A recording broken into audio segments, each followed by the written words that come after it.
Hey, this is Ricky P from twitch.tv/RickyP, and you're listening to the Escape Podcast. This show was recorded in front of a live Twitch audience. If you haven't relicked Ark yet, you should relic Ark. Take it away, boys. One is a Grand Arena specialist from the UK. The other is a territory battle tactician from the US. Together, there are no signs of intelligent life on board. With both having played this game since launch, the one thing we are sure of is that you will be entertained. The Escape Pod Cast, a service of the Escape Pod Castaways. A weekly podcast about the mobile game Star Wars Galaxy of Heroes. Live from the network studios of Yavin 4, here are your hosts, Neil Andrew Eyre and Paul Anthony. Coming up on this week's edition of the Escape Pod Cast. Remember, the 5th of November. Conquest 10 began on Monday. How are we doing in it? The gunpowder, treason, and plot. I picked up the Conquest pass, and I'll let you know my thoughts so far. I know of no reason why the gunpowder treason. Speed Grand Arena's recap show is right around the corner. Should ever be forgot. Are you done, Neil? Yes. Thank you. And we shall also debut the trailer for the Speed Grand Arena recap show for you guys tonight. In honor of Guy Fawkes Day, I secured as a fellow Brit. Oh, did you now? That's right. Lord of the Darts will take aim for us as we talk to him in our incoming transmission. Well, we hope that he will score a 180 with you guys as well. And then, after a week delay, the latest Helle and The N00B premieres tonight. And of course, Patreon's choice. And there's even more on the bridge tonight. All this and breaking news as and if it happens. Right here on the Escape Pod Cast. The Escape Pod Cast News.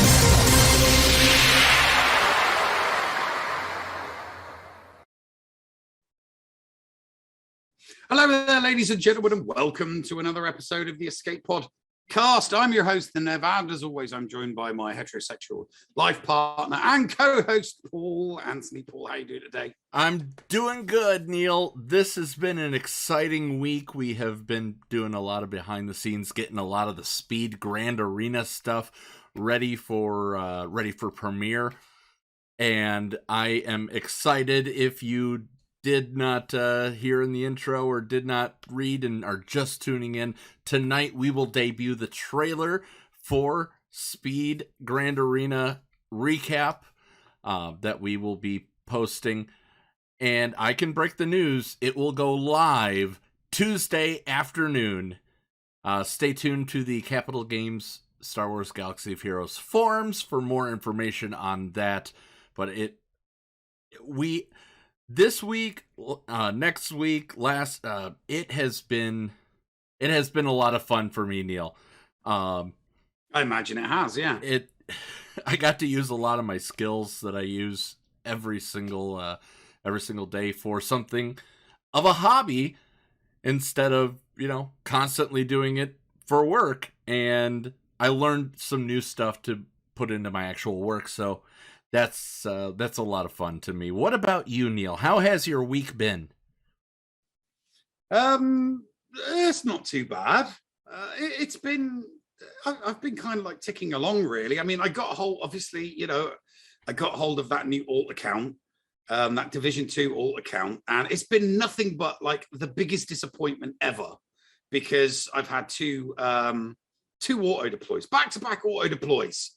I was looking for a new challenge, something different, and all I got were auto deploys. So that kind of sucks. Obviously, Conquest, still not liking or caring about Conquest. Although I do have a data card set that just makes it so easy. It's brilliant. What'd you get? What did you get? I've got these 4 data cards. What I use Perseverance, Volatile Accelerator, Thermal Exhaust, and Caustic Emissions. Those 4 data cards allow you to just pick any of your A teams and hit auto and get the win. I either use my JML team, my gas team, or my CLS team. Darth Revan with Vader. Oh, forget it. My God, it melts. It melts. And you don't have to do anything. You don't. So I select, I hit auto, boom, gone. It'll eviscerate teams down to 70% stamina. So I go in, I do auto on 2 or 3 teams, and then I pull out, wait for the energy to regen, and that's it. That is my conquest. So it's nice. Are you enjoying Conquest? No, 10? I don't. Because I'm not doing anything. I'm literally not doing anything. I'm opening it up. I'm selecting a squad. I'm picking a node, and I'm hitting auto. And I'm just putting in the same team again, auto, same team again, auto. As soon as they're down at 70%, I'll select another squad, go in, auto. I don't care. The mode does nothing for me at all. It's as dead to me as challenges is. Challenges was 2 matches. That was it. Just pick the last node. Went in with my JML. Sorry, went in with my resistance team. Got the win, and then went back in with an Empire team with Vader so I could get the dots. Boom, done it. Max crate, 2 matches. If I'm not getting the max crate in 2 matches, I ain't doing it. But full auto, just full auto, that's what, if I can't do it on full auto, I'm not interested. All right, I'm going to pull up my conquest here since we're talking about it here. Oh my gosh, I totally forgot to do my, get everything for my 600. I always get my 600 right away because I save my refreshes for Guild Reset. But let me go into Conquest here. I did buy the Conquest Plus Pass. But my setup of my data cards right now is ability exhaust to green 2 dot, thermal exhaust blue 2 dot, caustic emissions, hyper accelerator, and war of attrition. Hyper accelerator is a 3 dot purple, and war of attrition is the one that I got from purchasing the Conquest Pass, just like multi-pass. Have you been traversing any of these nodes? No, I just go along the top, bottom. I just go along. I'm still on sector 1. No, I just started sector 2 actually. So I just went across the top, and then across the bottom, and then across the top, and then that was it. I followed the route so that I would have 2 options on the data cards, because as soon as Bitcoin content creator, everybody should know, as soon as Bitcoin posted in the GAC and Discord server, if you've got these 3 data cards, it's easy. That was me. I'm like, whatever makes hitting auto easier, whatever guarantees me a win, hitting that auto button, I'm going for those. I already had 2 of them. So as soon as I got the thermal exhaust, just made life so much easier. I was scared that I was going to max out Conquest energy, so I just hit auto for a second, facing a Darth Revan team, and they just put dots on themselves like no other. Yeah, and then all the thermal detonators went off, and there goes the entire team in just a sneeze. Yeah, pretty sure I'm going to get to the end of Sector 5 this time. But going back and looking at feats, and it's like, oh, I need to use that squad for that, and that's that doesn't interest me. None of that interests me, because I don't have I just don't. I mean, I do have the crystals now because I've been hoarding crystals for a while, but I'm not blowing 1,000 crystals on the hope and a pray that I might make a box that gets me some relicates. Why would I waste my time when I'm in a guild that does the crankle? I mean, they're extra relicates which accelerate your growth. That's why you should waste your time. I'm not wasting relic material resources on gear 8 characters. I'm free to play. It's never going to happen. The only characters that I will take to relic 8 are the ones that have to be taken to relic 8 in order for the executor. Well, that's it. I mean, I could take my JML to relic 8 right now. What's the point? It's a waste of resources. He still does exactly what I need him to do at relic 7. It's a massive waste of resources for me as a free-to-play player. So yeah, absolutely not going to happen. So yeah.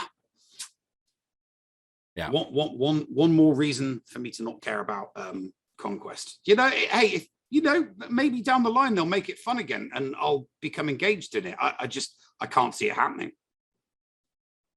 I'm enjoying it. I've been, having the Conquest pass actually has made me enjoy Conquest a little bit more. Thank you very much, Awaken, with the subscribe. Also, thank you earlier to Force Strong with the 200 bits. We appreciate that. But sitting there, being able to switch the discs for free, not impacting my energy, to me, that's a win-win. The other side of that is that I'm able to play more often. Once again, that's a win. I also enjoy the fact I barely. Do you ever use any of the consumables, Neil? Nope. Thank you, JJ Manners, for gifting a sub to our friend Renard the Fox. Mm-hmm.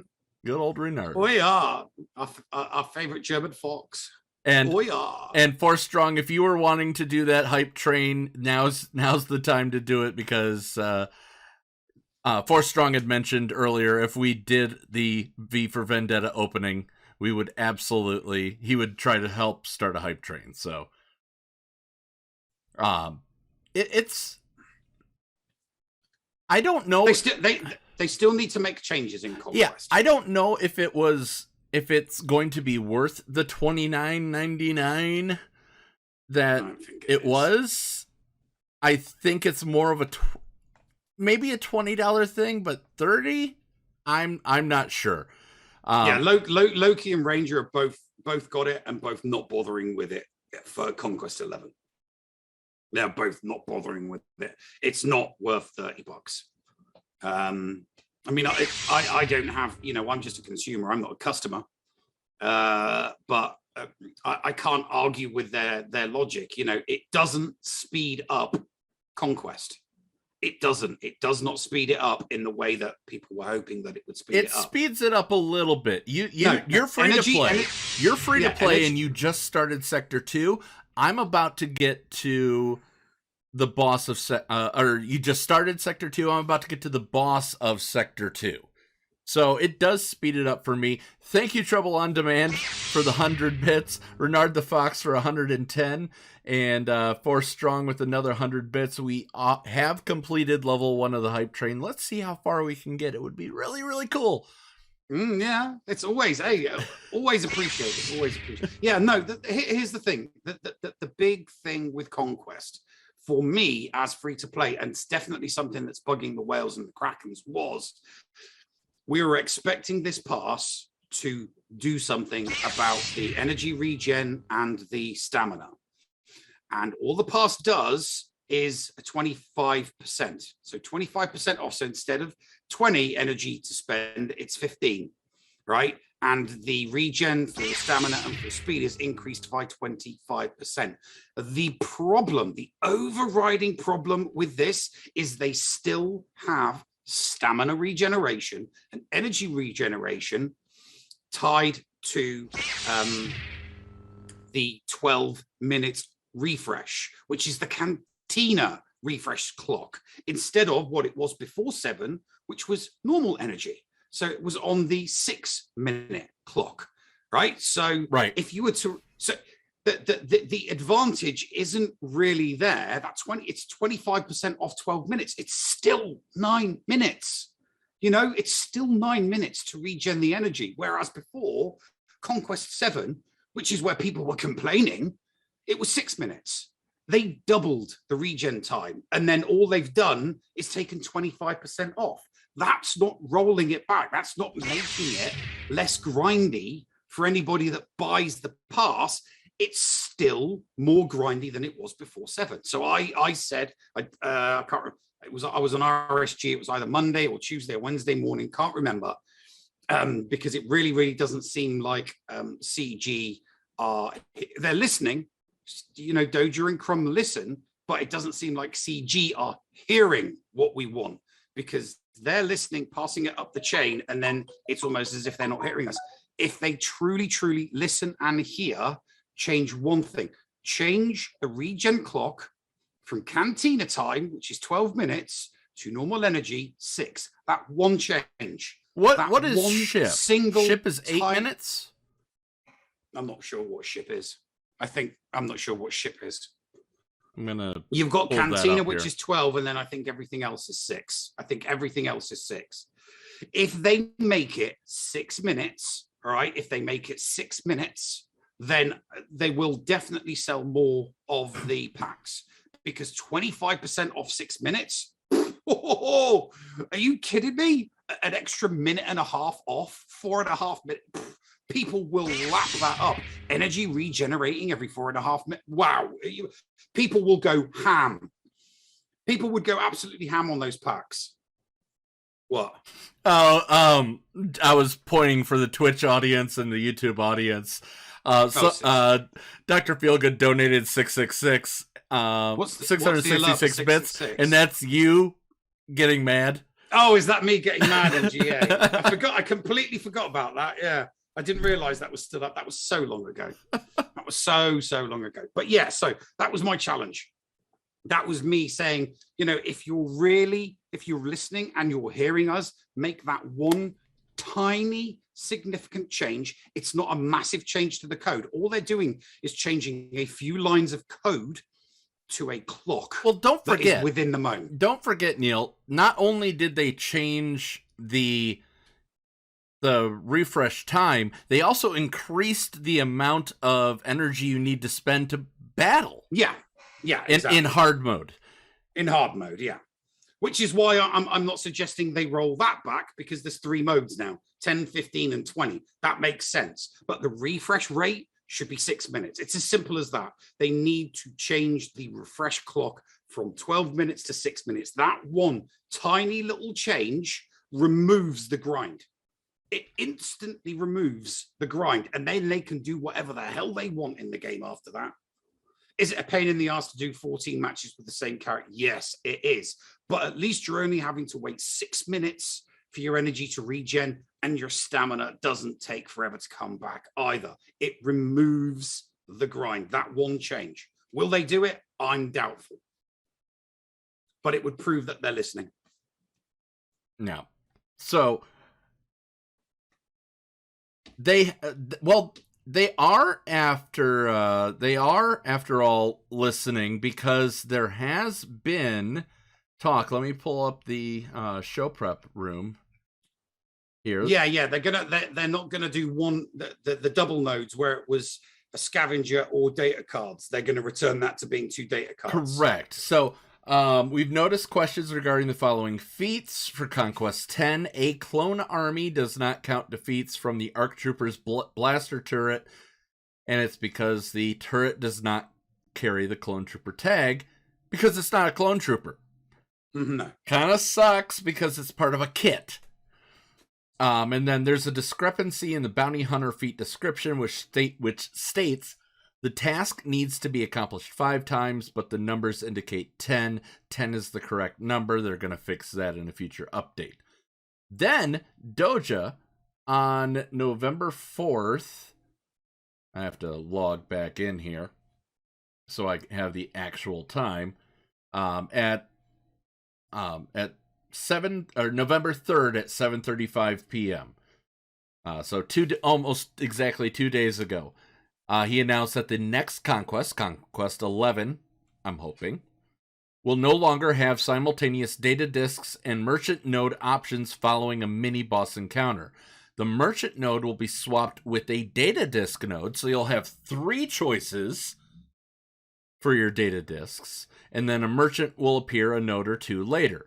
This way, players will not have to choose between either obtaining data disks or engaging with the merchant.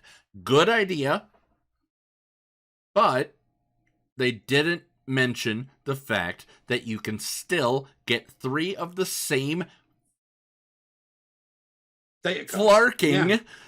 I've been playing Guardians of the Galaxy lately. The same data disks on the same node. Yeah. Neil, I got the accelerator, 3 gray versions of the accelerator on the same node. Why can't we sell the data disks? We've been asking for that for a long time.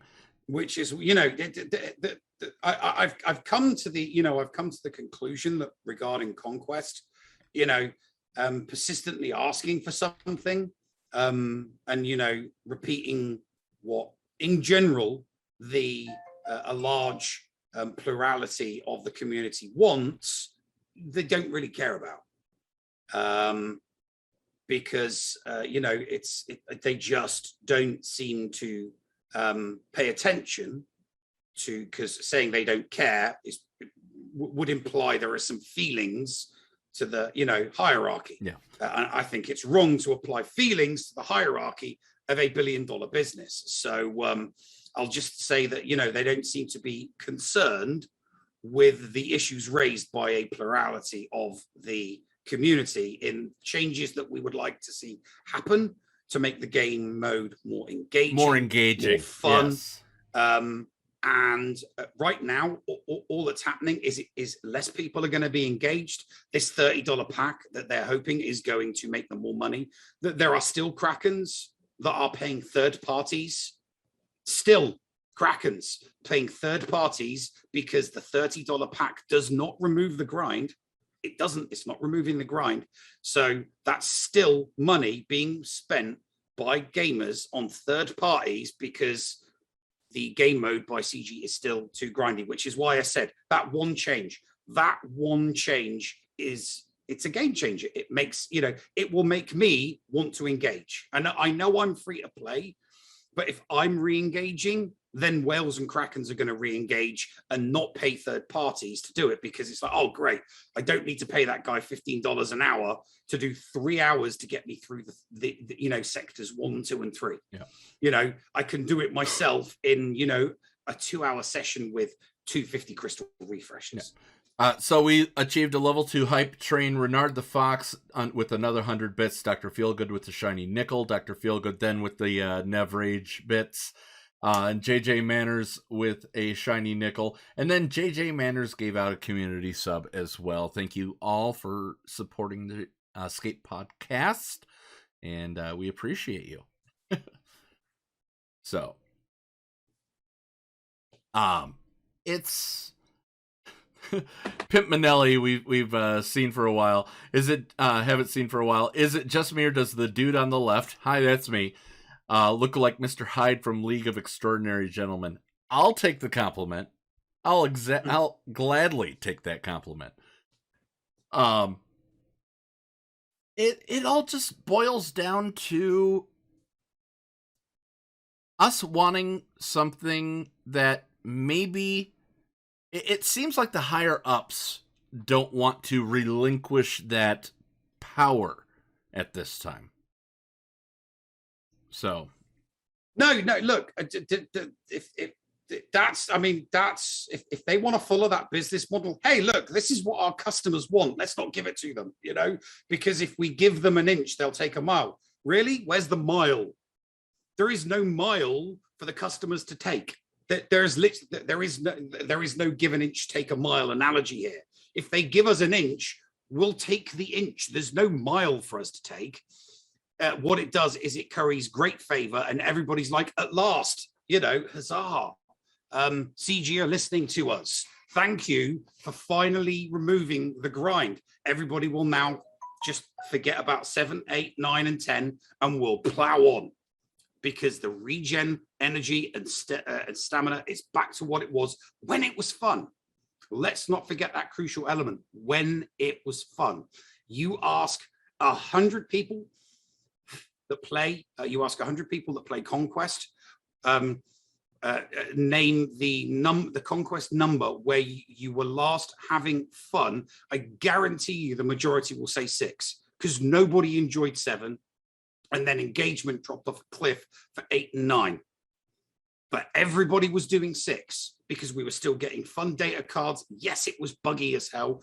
No, people weren't getting the max crate. But when you're having fun, you don't care what crate you get. And that is true. I didn't care. When I can get to the end and say, hey, I got through Conquest, but I didn't get the last box. Yeah, that's fun. It's absolutely fun. Pimpinelli also mentions that about the Special Forces TIE Fighter message that we got. Yes, there was asking about voting for things. There's actually also right now a poll going on for the December login calendar.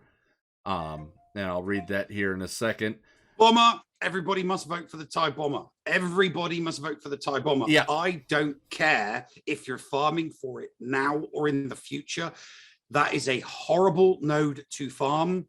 Trust me, getting extra TIE Bomber shards is good. It's a good thing. Yeah. You know? And it's also useful. I use the TIE Bomber in my Executor lineup.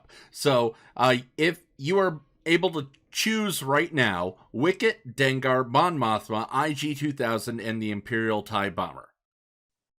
Everybody needs to vote for the entire Imperial TIE Bomber. Trust me. Just vote for it. Okay? And then if you're voting for the gear pieces, thermal detonator salvage, shield generator salvage, comlink prototype, electro binoculars, or Mark III thermal detonator prototype salvage, I'm going with the comlink. Personally, vote for the comlink. So Imperial TIE Bomber and the Chedek comlink. I'm Paul Anthony, and I approve this message for voting for those things. But I mean, if just the TIE Bomber must be it. You know, you're going to get a boatload of shards for it. They're a pain in the ass to farm. You need the ship for a GL. It's essential in your Empire squad. Even if you don't have the Executor, it is an absolutely essential ship to have to go with your the Executrix. Yeah. It really, really is. And you've just got to have it. And also, Dickie Darkside reminds us to go vote in Dickie's polls that he's doing. I am going to put that poll in the show notes. Both of these polls. Hopefully, you see them in time. Vote for both of those things because it's fun to engage. It's fun to get, the opinion of the community, and Dickie Darkside's polls are just fun themselves as well. But we're going to take a quick break. On the other side of this break, we will talk about all the other stuff that went on. And coming up in the break after that, you guys want to be here for the premiere of the Speed Grand Arena trailer of the coverage that we did. It is some of my best work that I've done since I can remember, and I can't wait to share it with you. Stick around. We'll be right back after these messages right here on the Escape Pod Cast.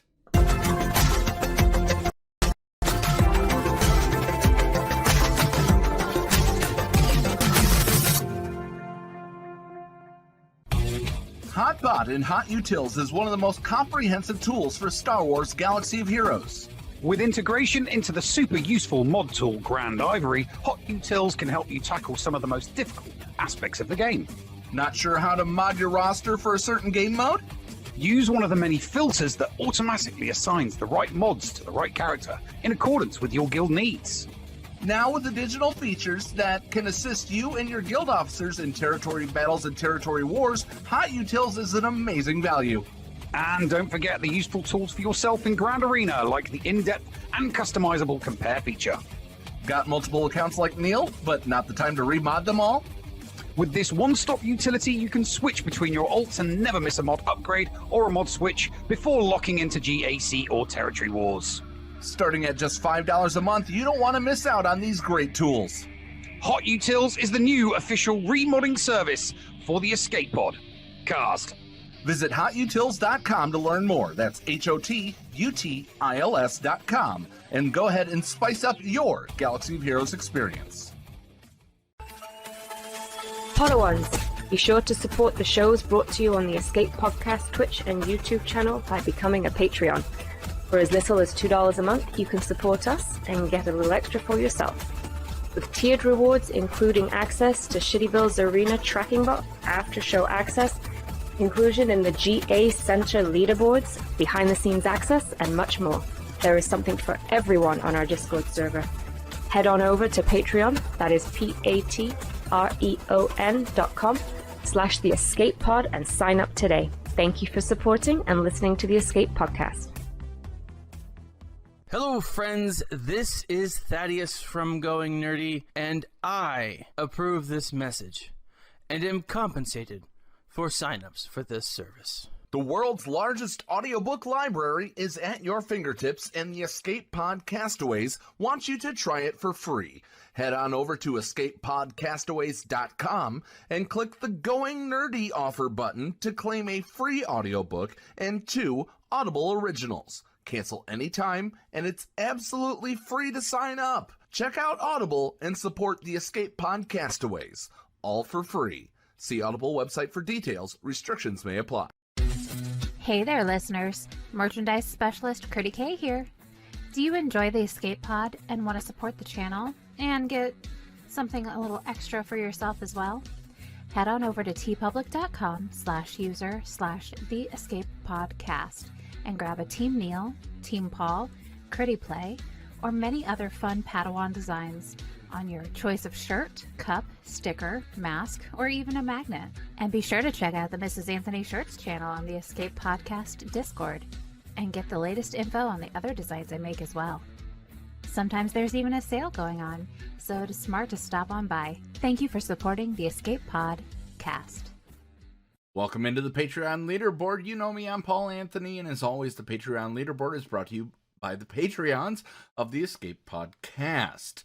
These people are not streamers, so they're not eligible for GA Center, which is seen every single week, mostly every week, with Neil and Ranger. But they are Patreons at the Kyber Combatant level or higher, and we'd love to see you guys on this board as well. Sign up at patreon.com/theescapepod. And sign up at the Kyber Combatant level or higher to get on the board. We'd love to see you. Nobody filed any in-depth reports, so we're just going to go through the numbers really quick because this is already a packed show enough. D didn't join. Dark Helmet goes 3-0, 9,185 banners, 47 wins, 7 losses, 32 holds. Dr. JoJo also goes 3-1. 94-13, 48 up, 2 down, 4 holds, and he did file a report, but he said basically more of the same. Congratulations, Dr. JoJo. At least it wasn't eventful. Force Strong goes 2-1, 52-81 with 20 wins, 2 losses, and 3 holds.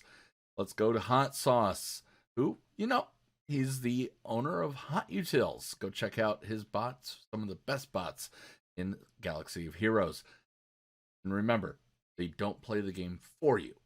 Stats 3-0, banners 97-81, 51-7, and 16. And me 1-2, 6,108 banners. And there were times when I didn't play because we were busy with Speed Grand Arena. Cannot wait for you guys to see what we did with that. 21 up, 7 down, 5 holds. The boards, Dr. JoJo in first, but all he has to do is falter once. Hot Sauce is 5-1 with more banners. Dark Helmet right on the heels of Dr. JoJo if he were to fall. Force Strong at 4-2, 11,071. And me bringing up the rear, 2-4, along with D holding up the whole foundation. We appreciate you, Boulder Doobies. You are an amazing person. That will do it for me this week.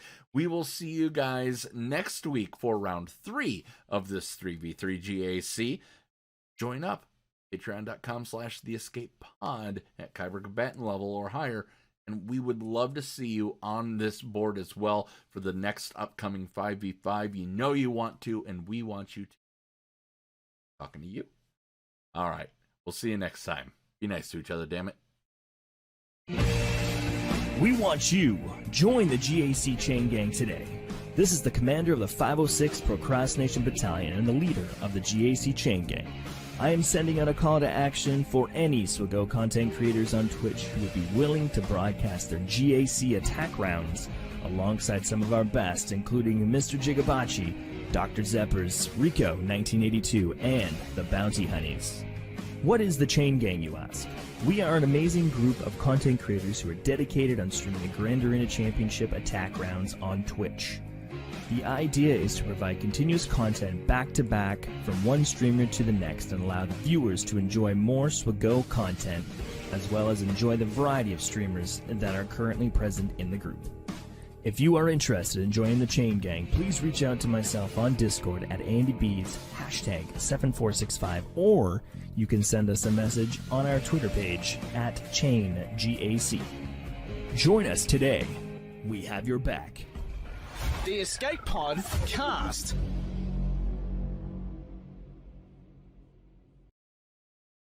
And welcome back to the show, ladies and gents. Second segment of the show. Paul, what are we talking about? So, did you get that second calendar? Yes, I did get. I like it. Yes, I kind of like it. What are your thoughts on it? It's nothing new. I'm not going to say no to free stuff, but I think that second calendar is more for the newer player. It is, but the fact that it's there and we get a little bit of extra stuff. Yeah, but it's a lot of the extra stuff you get is stuff that you don't need if you're a veteran player. So, like, for example, mod materials, the green triangles. Do you really need more of them? No, you don't, do you? Because you've got thousands of them already. I have thousands of them already. It's not something that you need as a veteran player. So I think a lot of the rewards in that second calendar are more towards... and don't get me wrong, I think it's great. One of the things that CG has to do moving forward is the retention of new early game players. They do. They have to. They really do. Retention of new players. You know, people that have been playing it for less than a year, less than 2 years. You've got to retain them somehow. So the calendar does that. The changes to gear do that. I mean, although everybody benefits to. You know, everyone will benefit with the changes to the gear and the easy mode on Conquest. That will also, help keep the retention numbers up for new and incoming players. So, because you've got to keep them somehow. And another thing, it's not just spenders; it's free to play as well. You know, because those new whales coming in. They're going to need that symbiotic bunch of free-to-play as well. You know, it can't just be whales. You know, there has to be a certain degree of free-to-play, a certain number of consumers in the game, so that the whales and the krakens have got someone to bash over the head with their wallet, you know? So that's just the way it is with free-to-play. You know, free-to-play are there to be hit on the head with the wallets and the credit cards of krakens and whales, and which is why when you're free to play, getting those victories over whales and krakens, it's more sweet. Beating another free to play, yeah, sure, that's great, but when you beat a whale or a kraken, it's so nice. You beat someone when you're in the lower divisions and you're free to play, and you beat someone that's bought the hyperdrive bundle. It's like, how's that hyperdrive bundle feeling now, whale? Yeah. Okay. But, you know, 9 times out of 10, that whale or that kraken, you know, it's like, oh, really? Okay, yeah, sure. So, yeah, sure, you beat me in GAC. How are you doing in Arena free to play? Oh, sorry, not even in the top 100. Here's my wallet that's got me in the top 50, top 20. So, you know, that's where the hitting on the head with the wallet comes in the arenas. So, did you see the 50th anniversary stuff? I saw the 6th anniversary stuff in the game. What do you mean the 50th anniversary stuff? So, there's a 50th anniversary calendar coming. Oh, right. Okay. Did you see this at all? Well, 500,000 credits. Mm-hmm. 50. I don't recognize the piece. There's 50 relic materials, another 50 relic materials, 200 ship materials, 300 ability materials. Included in this is also 5 Grievous shards, 10 Malevolence shards. There's some There's a full Carbanti in there. Mm-hmm. There's a full stun gun in there on day 27. There's a full golden eyeball on day 29 and 5 Omicrons. This Lucasfilm 50th anniversary calendar, you're going to have to remember to do it. I mean, I log in every single day anyway, so yeah, you know, I don't miss when it comes to daily calendar rewards. I never miss a day anyway. Not on accounts I'm playing anyway. And the 50th anniversary calendar is free, Neil. Nice. So they're being very generous with the gear relief.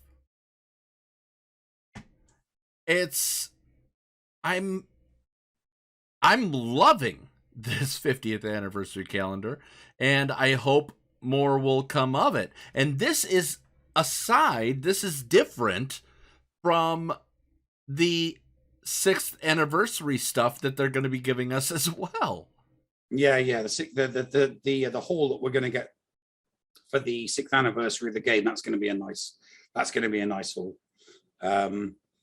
Although that getting that full Zeta isn't what it used to be. It's not what, when you got a full Zeta for like at the 3rd anniversary and the 4th anniversary, everyone was like, wow, yeah, what you got? And then everybody would be like, what are you going to do with it? What are you going to do with it? And these days, most veteran players, if you haven't got between 5 and 10 Zetas just sat in your inventory, because you can't think of anything really that important to put them on, so getting a free Zeta doesn't have the same weight to it as what it used to on previous anniversaries. But some shards, some gear, some slicing material, it's all good.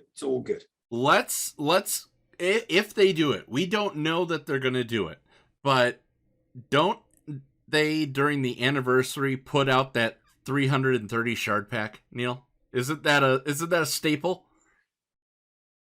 No, that's a May the 4th thing. Oh, that's a May the 4th thing. I thought they also did it for anniversary. They did do it. They did do it on the anniversary of last year. They did do that pack on the anniversary of last year. Yes. So let's make it, because that's a fun pack. That 5,000 crystals and you're guaranteed to get a character. It's one of the best packs there. So let's make it clear that. And remind people that we like to do what we call cup for a cup.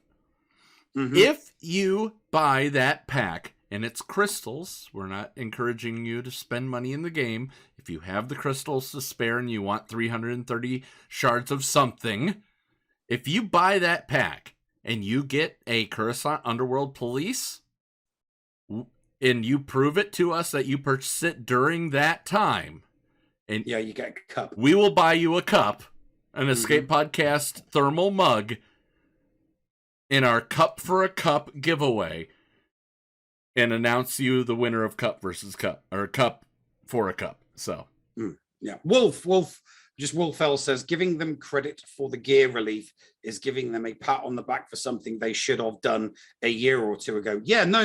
I'm not getting away from that.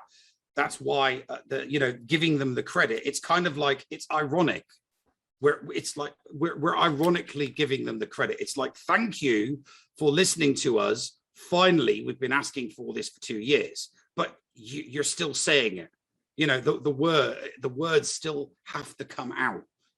Thank you for doing something we've been asking for you to do for years. And Relic 9, I still think, I believe Relic 9 was the straw that broke the camel's back, because when they brought out Gear 9, everybody was like, right, okay, we are never going to get to this new shiny you want us to go for if you don't sort out the gear hump from 8 to 12.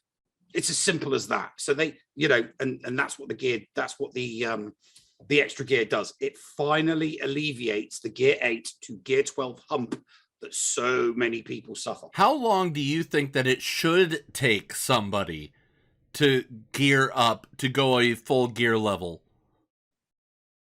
For me, I think you should be able to go up a full gear level on one character with free material, once every 5 days.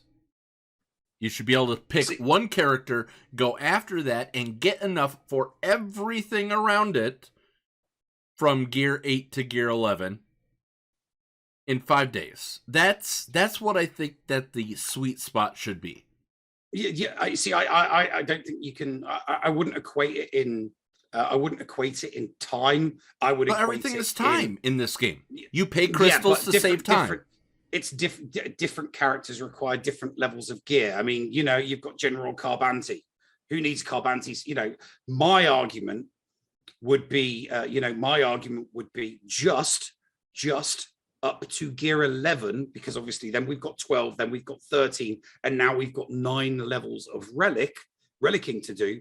My idea, I think along with, you know, easing the gear crunch by providing more of those stun guns, stun cuffs, carbantis, that usual stuff, the golden eyeballs, that kind of gubbins, would be where you require 50 salvage of something, you reduce it to 20 or 25 up to Gear 11, and then, you know, Gear 12 and Gear 13, sure, revert it back to you need 50 stun guns and 50 stun cuffs to get that one piece of gear. But before then, just going up to Gear 11, because there are so many characters and, you know, everybody wants to invest in those characters, they would make more money if they just made it so that the salvage required for gear pieces up to and including Gear 11 was either 20 or 25 salvage as opposed to the 50. Yeah.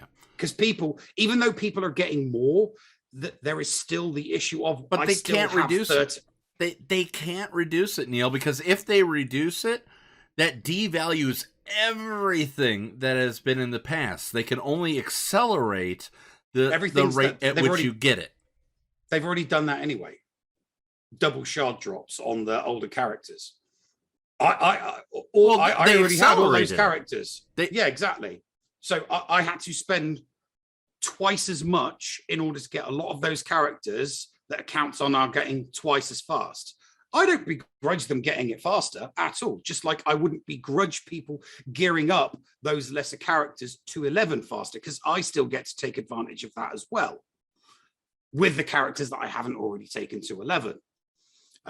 So I don't think that's I mean, it's an argument. I just don't, you know, it's a valid argument. I just don't think it's plausible with what they've already done in the game with making, you know, the farming specifically for characters twice as fast on, you know, hundreds of characters basically, you know, and we still had to farm those characters the right way. So we were still having, you know, if you wanted to do a double farm, it was still going to cost you an extra 25 crystals, wasn't it? We all remember those double farms, trying to get something farmed up quickly so that you could go for a legendary. You know, you'd get your 5 and then it'd be like, I've still got all this energy, sod it. I'll refresh for 25 crystals and go for another 5. We had to spend 25 crystals to do a double farm on a character. You don't need to do that anymore if you're new to the game. You just spend your 5. You don't have to do a crystal refresh because the odds of those shards dropping are twice what they used to be. All right. So, yeah. So we can agree to disagree on how it's implemented, but we agree that the gear crunch does definitely need to be taken care of. Yes. The Gear 8 to Gear 11 gear crunch needs to be squared away, because most, if not everybody, can take, you know, a 1-star to 85 and then take it from Gear 1 to, most people have got stuff in their inventory to go Gear 1 to Gear 8 pretty much straight away, because it's stuff that they've literally got hundreds and thousands of in their inventory, haven't they? If they haven't already, you know, converted it to salvage for Relic 9 tunes. Yeah. So, Neil, do you want to do the introduction for this, or should I?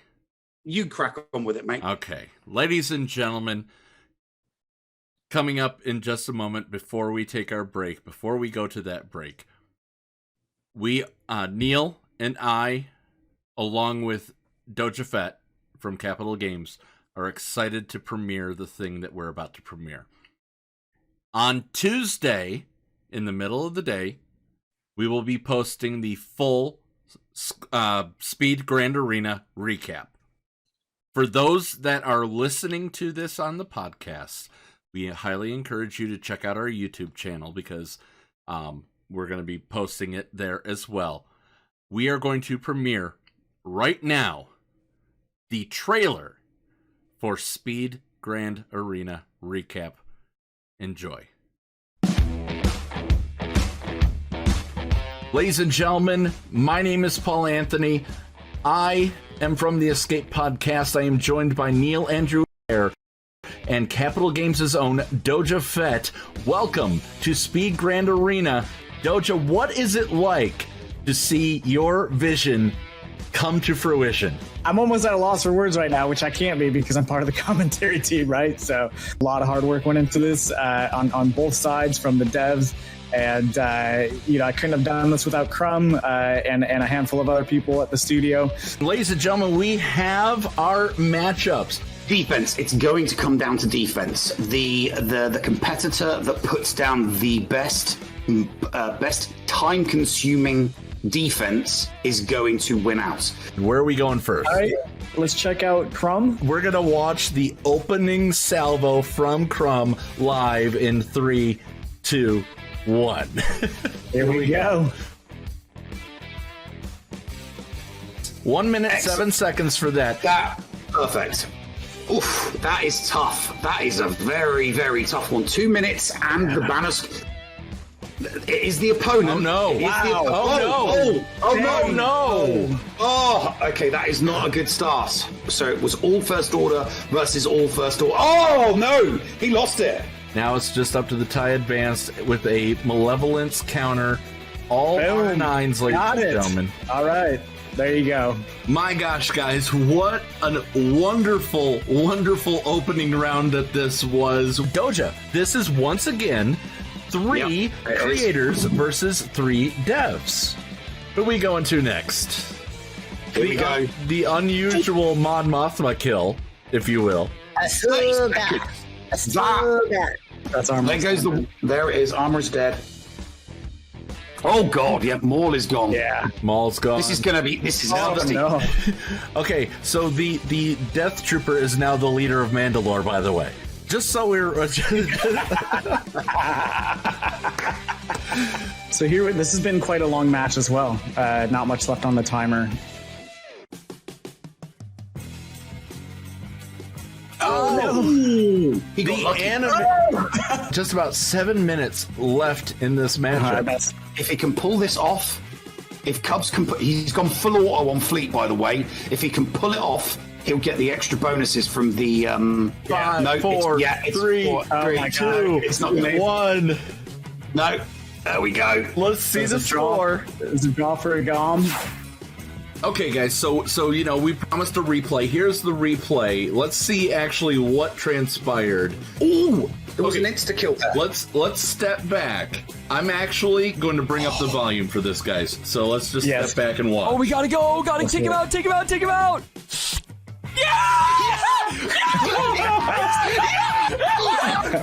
Okay, did we get it?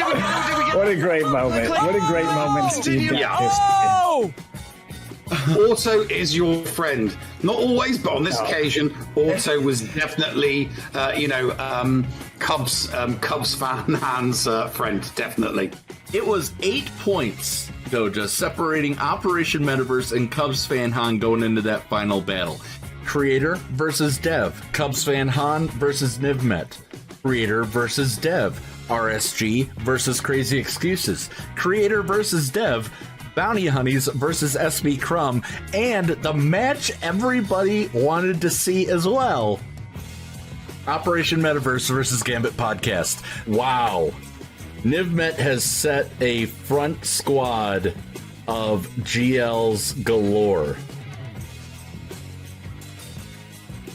Liv is currently using Cubs in the to opening destroy match. GL Ray against Cubs at the moment, but this is not a good start for Cubs. Jedi Knight Revan versus a BAM team. A next week team. Look for that counter coming out next week. Yes. Because the AoEs from GMY are not going to be strong enough. Sorry, the AoEs from JKR and GMY. Look at this! They reduced the health. They reduced the health. That's Right, how they okay. got through it. That was interesting. Yeah. That was a play from Exceptions and NivMed. That is, do the devs play their own game? That just answered the question. So far, so good on the cleanup here. Ranger and the Aussie are currently 2 territories deep. Let's go back over to our content creator leader, Cubs Fan Hunt. Oh, they're pulling out. Pulling out. All right, I'm coming in here. NivMed Exceptions. This is the production booth, guys. What is going on over there? 3-0 is going on, boys. I just moved my camera. my blood is still not left my ears. I'm sorry. My heart's beating so quickly. Let's go ahead and sign off for this. This is history being made tonight. We got to see the first esports version of Galaxy of Heroes. I couldn't have asked for a better cast, crew, and co-workers in doing this, and I hope we certainly can do it again. Be nice to each other, damn it. Neil, do you have anything to say, sir? Push the button. Don't mind if I do. Cheers.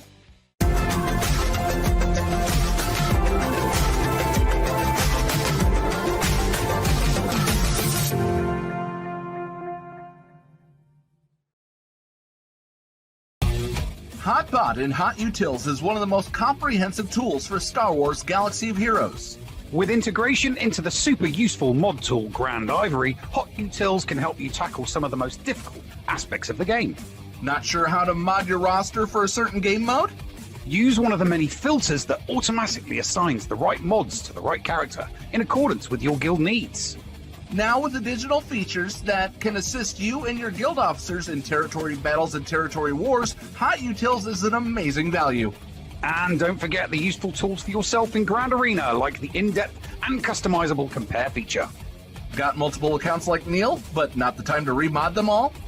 With this one-stop utility, you can switch between your alts and never miss a mod upgrade or a mod switch before locking into GAC or territory wars. Starting at just $5 a month, you don't want to miss out on these great tools. HotUtils is the new official remodding service for the Escape Pod. Cast. Visit HotUtils.com to learn more. That's HotUtils.com. And go ahead and spice up your Galaxy of Heroes experience. Podawans, be sure to support the shows brought to you on the Escape Podcast Twitch and YouTube channel by becoming a Patreon. For as little as $2 a month, you can support us and get a little extra for yourself. With tiered rewards including access to Shitty Bill's Arena tracking bot, after-show access, inclusion in the GA Center leaderboards, behind-the-scenes access, and much more. There is something for everyone on our Discord server.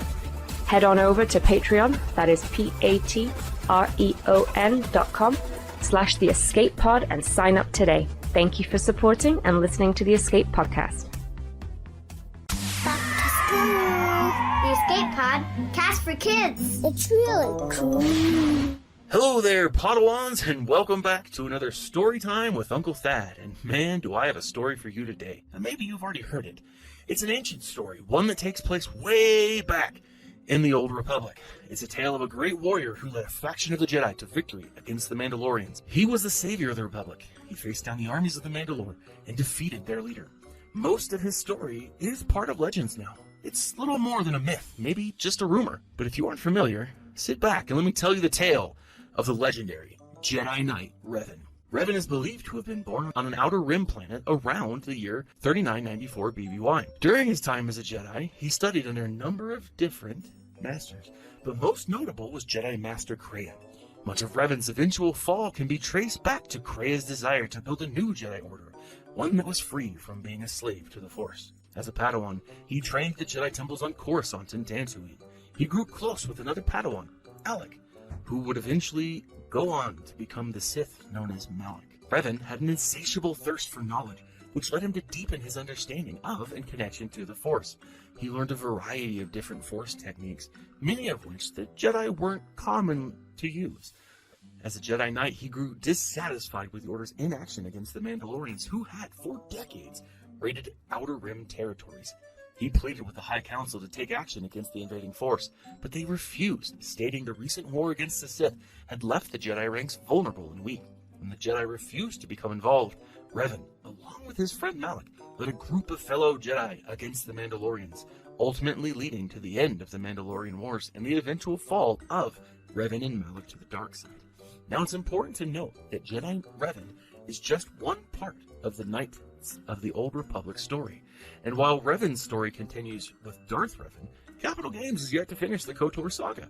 Will he ever be redeemed? Will we see a Revan redeemed? Will we see Knights of the Old Republic 2 and many of the characters from that game enter this one?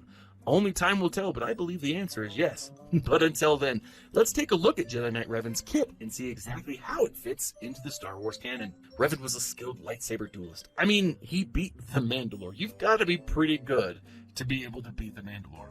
His basic attack is an homage to two things: his dislike of the dark side and the Old Republic game itself. It deals more damage to dark side enemies, and if this character is marked, Revan gains turn meter. The concept of attacking a marked opponent seems to point out the turn-based style that KOTOR was played in. Now, Master Strategist and Direct Focus both highlight Revan's ability to use the precognitive aspects of the Force. Revan's boomerang lightsaber maneuver isn't just an AoE. It's the ability that heals Jedi allies, provides critical damage up, and foresight, amongst other things. This acknowledges the precognitive ability. See, Revan was a master tactician. It was what made him such a formidable opponent. It was his precognitive abilities coupled with masterful strategy that allowed him to direct his troops to specific targets as seen in directed focus. Now, as far as his leadership ability is concerned, Revan was a dang good leader, and that's really all I'm going to have to say about that. And if you don't believe me, just go back and look at it.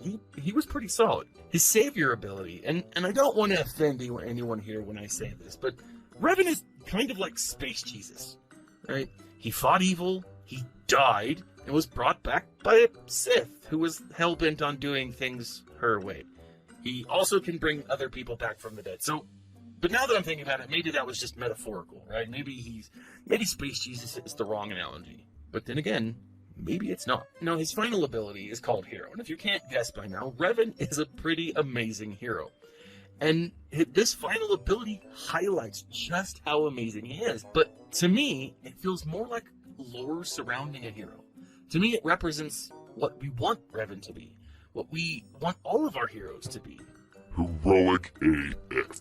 Now, I wanted to focus on Revan this week, story time, because I truly believe that we're about to see some serious KOTOR love. Maybe not today, maybe not tomorrow, but soon, and for the rest of our lives. Wait, no, that's from a movie. But I'm sure Revan is coming, and more KOTOR is coming.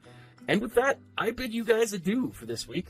Tune in next week when we talk about more Tales from the Old Republic, or whatever new character CG decides to give us. Tune in next week for more story time with Uncle Thad on the Escape Podcast for Kids. Hello, friends. This is Thaddeus from Going Nerdy, and I approve this message and am compensated for signups for this service. The world's largest audiobook library is at your fingertips, and the Escape Pod Castaways want you to try it for free. Head on over to escapepodcastaways.com and click the Going Nerdy offer button to claim a free audiobook and 2 Audible originals. Cancel anytime, and it's absolutely free to sign up. Check out Audible and support the Escape Pod Castaways. All for free. See Audible website for details. Restrictions may apply. Hey there, listeners. Merchandise specialist Critty K here. Do you enjoy the Escape Pod and want to support the channel and get something a little extra for yourself as well? Head on over to tpublic.com/user/theescapepodcast and grab a Team Neil, Team Paul, Critty Play, or many other fun Padawan designs on your choice of shirt, cup, sticker, mask, or even a magnet. And be sure to check out the Mrs. Anthony Shirts channel on the Escape Podcast Discord and get the latest info on the other designs I make as well. Sometimes there's even a sale going on, so it is smart to stop on by. Thank you for supporting the Escape Pod Cast. Receiving incoming transmission.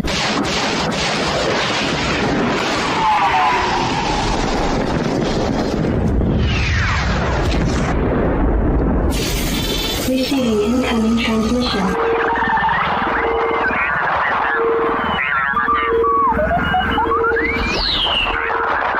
Receiving incoming transmission.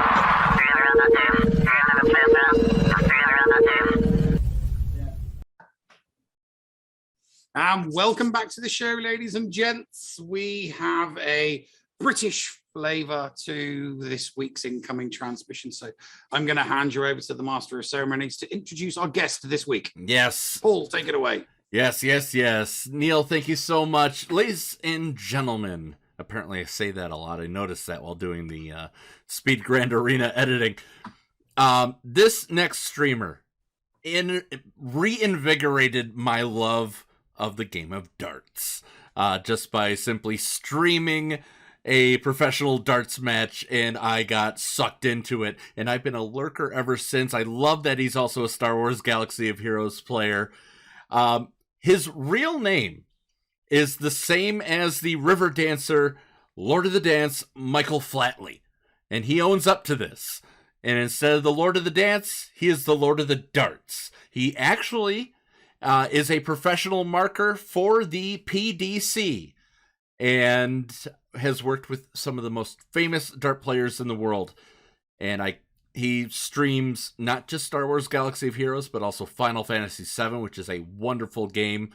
And he also is streaming to do a very, very noble and wonderful act. We're going to get to that in just a moment. But ladies and gentlemen, welcome, Lord of the Darts, LOTD. How are you? Yeah, great. Thanks for having me, guys. How you doing? You okay? Great, mate. It's great to have you on. It's great to have a Brit on for a change. Yeah. The most Cockney smug I've ever heard in my life, there, Nev.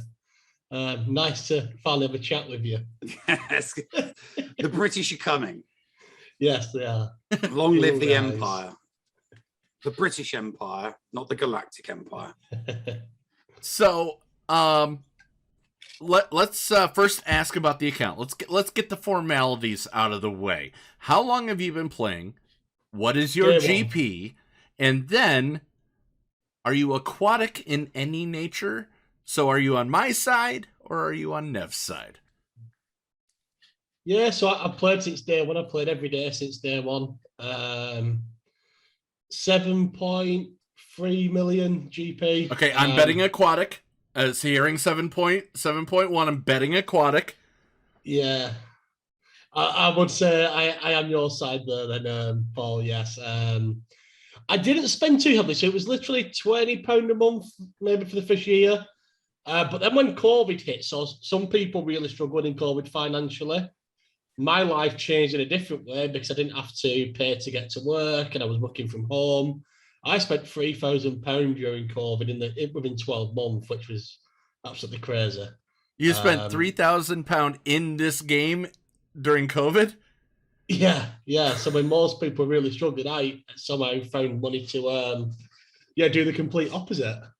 Wow.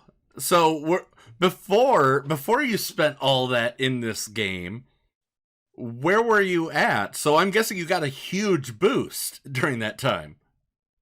I was about 5 mil GP. I think at that point, I bought the first expense. I bought the hyperdrive bundle when I didn't really need it, but it was all the gear that come with it. And then I unlocked Galactic Legend Kylo in the January, JML in the March, Kenobi in the August, and then obviously just done an Executor. But since getting Kenobi, I've not spent a penny because I've not needed to because now I'm in the Arena Shard and the income comes out at your 900 crystals come a day now, so you don't really need it as much. That's what happened to me with Executor. So sorry, Neil, we don't get to give out a golden free to play card this time around. No free to play card for you, my friend. Nope. So you're Division 2. So I may see you someday. Yeah. But the way my 3v3's gone this time, Paul, I don't think you'll see me anytime soon. But, I forgot to play 4 times so far out of really? 6. So, Neil, what questions you got for Lord of the Darts on the game side of things? So, I've not been up to date, really, with football, with Football Manager. You play Football Manager as well, don't you? Yeah, I love Football Manager. Mate. The last time I played Football Manager was Football Manager 2009. Yeah, it's still on my Steam. It was a good What is what's Football Manager 2021 like now? With 2022, it's come out. It's officially released on the 9th, but I've got early access, so it looks amazing. It really looks good. Lots of little changes that make the gameplay a lot better. Is it actually playing? Is it like the FIFA series, or is this different?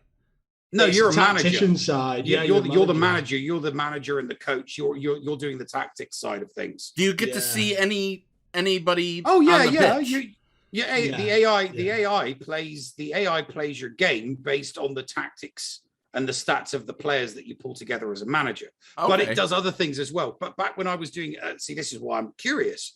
See, in 2009, you did advertising, and you got your coaches and you got your scouts, and you could send them here, there, and how in depth does the managerial and the coaching side of things get? How has that progressed over the last decade? Individual team talks. You get reports now, so that you can design the way that you want to play. So you'll aim at their weaknesses. You can have 3 different, very in-depth tactics where you will aim to overload the team you're playing. You have match plans as well. So, for example, if you go 1-0 down, your tactics automatically revert to this, or if this happens, it reverts to this. So it's gone. It's not just, it's not like FIFA where they just keep the same game, throw a new skin on it, and call it an extra year. They are actually, there's some value there. There's some added value there. Are you drinking diesel? I am drinking cider. I'm a big cider drinker. Is it? I saw the purple. Is it Copperberg by any chance? I don't know what Nordic berries. Yeah, it's some form of Copperberg. Yeah. I was just curious because that shit is so expensive out here. I miss cider because they just don't know how. Well, they don't know how to do beer out here. So I miss cider and beer. Dickie Darkside says so. It's auto deploy. This Football Manager game that you're playing and streaming is auto deploy for soccer. It's auto deploy. Yeah. No, that's what Football Manager is. It's auto deploy for football, but you have to make all of the tiny little details. I mean, I remember playing it, and I would you would change who your corner takers are. Yeah. You would decide where the corner is going to be. Is it going to be hit into the 6-yard box? Is it going to be taken short? Is it going to be taken long? Are the throw-ins going to be taken long, short? To the best head. You've got to go into all of the intricate details of exactly what you want a player to do. And then, yes, you're hitting auto. But if you don't get the tactics right based on the capability of your players, your team's getting relegated. If I translate this game to our US audience, because we do have overseas audience, which we love every single one of you guys. If we translate it for our US people, essentially the game that you're playing would be Soccer Coach. Yeah. Okay. Yeah. Okay, yeah. But we'll call it Football Manager. I don't want Neil to come down on me, but I actually think that's pretty neat. I mean, I'd love to see something like that for American football. Because I hate, having to, remember to stiff arm here, juke here. I just like running the plays. Yeah, it surprises me that there isn't a game. It surprises me that there isn't a game. That's on my bucket list. That Ted Lasso is on. No. I'm not watching it. It's on my bucket list There are TV series that I haven't watched. So I haven't watched The Wire, even though I've been told it's excellent. I haven't watched There are a bunch of TV shows that I basically add to my bucket list because people have said these are great, they're brilliant, but you should watch them all back to back if you get the chance. So I'm hoping that Ted Lasso goes for like 8 or 9 seasons, and then when I'm old and wrinkly and retired and I can't get out of my couch, that's when I'm going to watch all of these awesome TV shows. That's what I mean by it's a bucket list show. Right. Yeah. Brilliant. Honestly, brilliant. Very, very intelligent. I do think they're stopping at 4 seasons, unfortunately. I think they've already said that when it first come out, but it's very, very good. Well, yeah, I'm not getting burnt on TV shows again. I did that with Defying Gravity.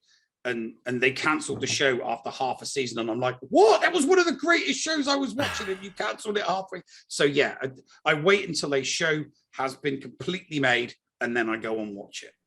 Yeah, because I'm not getting invested in a TV show if the studio can't be bothered to let it finish. I mean, they allow trash like Batwoman to go 3 seasons, but Defying Gravity gets cancelled after 1 season. I'm like, no, it's not happening again. It's not happening again. Yeah, I'm more CSI and NCIS, so I love a lot of the American stuff because that's typically all I watch at the minute. Excellent. 2 days, 2 days, 2 days, 2 more days. Dexter on Hulu. He's back. Oh, can't wait for that one. So lots and lots. Let's circle back a little bit on Star Wars Galaxy of Heroes. What is your play style? I know you mentioned that sometimes your play style works out for you, sometimes it doesn't, and you do it all on stream, and that's going to segue me into something else. But what would you call your play style? I'd say I'm very hardcore. My involvement in Galaxy of Heroes, so I'm officer in 3 different guilds. I've got a few different alt accounts. How many? I run 4 accounts. I knew a guy that used to run 4 accounts. Yeah, I used to run 4 accounts. Never again. I'm also an admin in. I imagine they're probably the biggest alliance as well. Scariff Beach Resort, if you've heard of them, 40 guilds now in that alliance. I have seen their ads. I've seen their ads on Facebook a few times. Yeah, so that takes up a lot of time. But funnily enough, my main is in AOK, which is obviously DB's old guild. May his account rest in peace. Yeah, definitely. But when you stream, as we mentioned, you stream for a good cause. You do not spend anything that is donated to you. You don't spend any bits or subs. You are saving this all up for one reason and one reason only. And that you do this during, you've mentioned this, and one of the reasons or the benefactor of what you're saving for sometimes is on your streams with you. Why don't you tell our listeners about that? Yeah, so when I started wanting to stream it was to my daughter's a massive Star Wars fan. She could, the guys that are in the chat that know her quite well, she could name 40, 50 characters from the Star Wars universe, and it's quite remarkable. And yeah, it's to take her to America, take her to Orlando to what she knows as Star Wars land. Yeah, that's her big thing. She absolutely loves Star Wars. You give her a Disney princess, she might be a little bit bothered, but Star Wars, no, it's Star Wars above and beyond. She's got a lightsabers and dress-ups and stuff, and she loves getting involved in the streams. I do a redeem thing, and we do a daddy-daughter dance to a Disney song or a princess song, and we have a really good time. She really loves getting involved in the stream at a young age, and it helps her confidence as well. It's important as well for kids to really build that confidence in themselves, and she's not shy at all. Yeah, so I mean it's. I will tell you that going to Orlando and going to Disney was amazing as an adult. I cannot believe what it will be like for your daughter when you get there. How far away are we from getting you over here to the States for this? We're probably a year away. Unfortunately, Dad passed away at the start of the year, so a lot of my personal savings went to his funeral because we didn't have any cover or anything. Yeah, we heard about that, and we sent our condolences. Hopefully, you got them. Yeah, and I mean, there was one amazing member of this amazing community that we're part of that donated a big chunk of money as well that supported that funeral. You can't ever underestimate how amazing this community is that we've got, and I'm very grateful to be a part of it. And that was Fortmort that helped with that too, right? Eduardo Fort, yeah, because I've known Fort a very long time and supported his stream, and Eduardo reached out to me and we had a really nice chat, and I weren't expecting anything, and I was absolutely overwhelmed. I couldn't believe it. I burst out in tears, and you just couldn't believe it.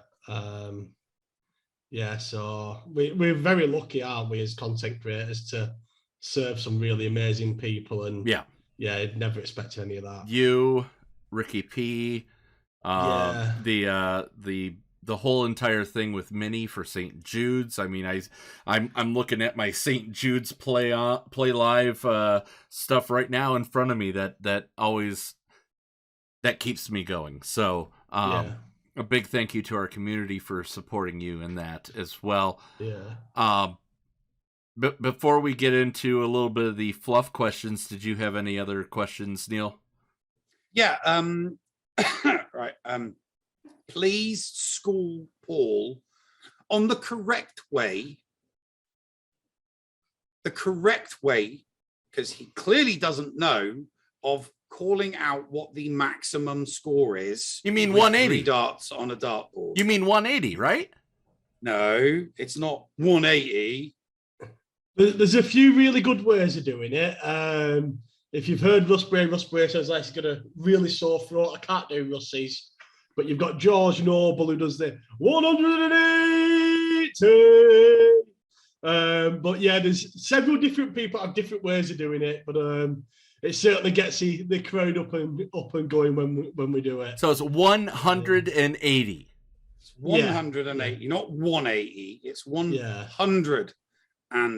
Okay. All right. Okay. It's 180. If you'd ever watched, darts prior to saying that, you would have. No. I've watched it. I just said it, I guess, the American way. I'm sorry.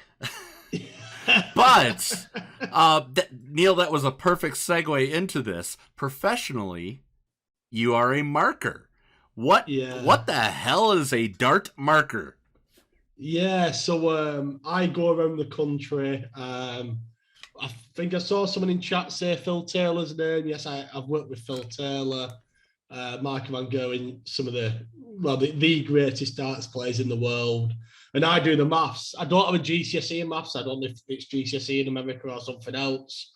But I'm very good at mental maths. I'm very good at quick thinking maths. And back in the day, it was a volunteer thing we used to do, and we'd turn up. Now, obviously, we get paid for it, but it's counting the numbers down. So if they shot 180, I've got to write down what's left and just mark each leg as it goes.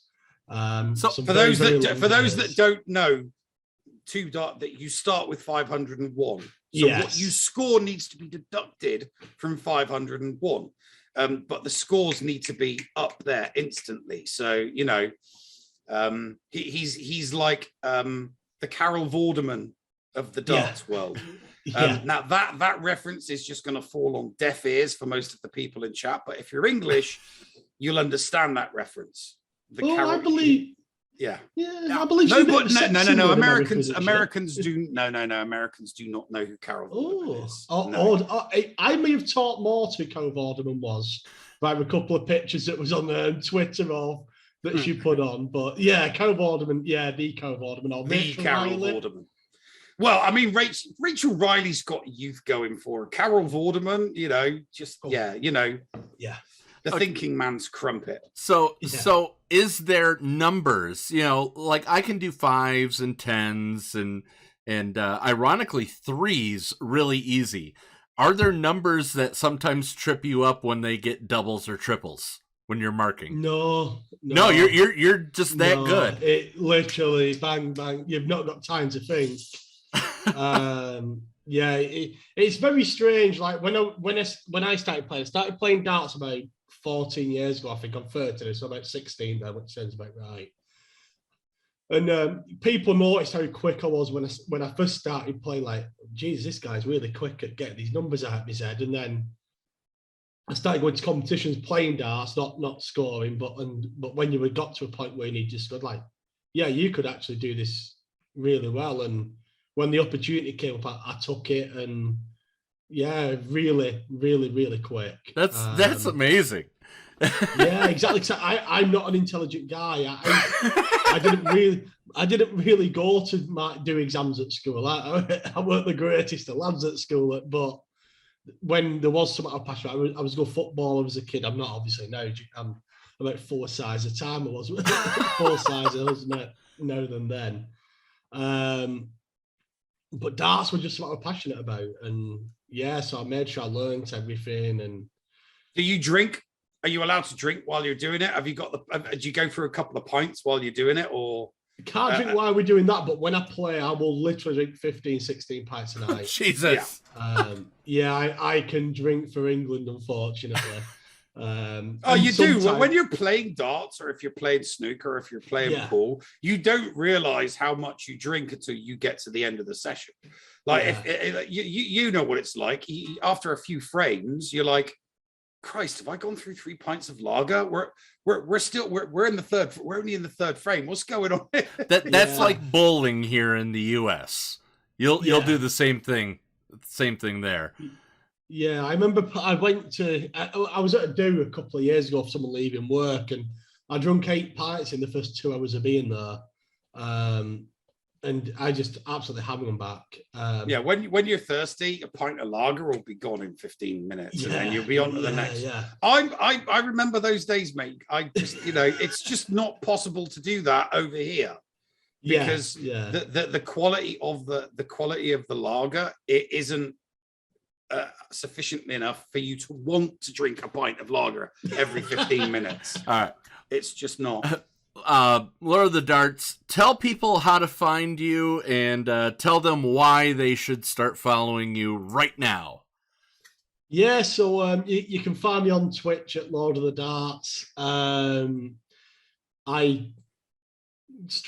try to get to on 4 days a week, around about 5 o'clock UK time, which is about 7 hours before this.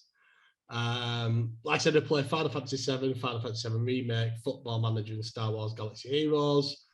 Why would you watch me? That is a really, really good question that you probably need to ask yourself after you watch me, to be fair. We had a really hot summer's day. I was doing a grand arena in the front room, and I ended up doing a topless stream, which was marvelous. And we did, obviously, Football Manager, and I'll very quickly skim over this, but typically people will literally go out and wear a suit for a cup final, or they're playing a video game. They will literally put the suit on, the tie on, and everything. So my first ever Football Manager stream, I put a suit jacket on with no top on, the tie on, with a daft hat and my underwear on, and that is literally me. I am very much me. When I stream, when I don't stream, I'm a very outgoing person.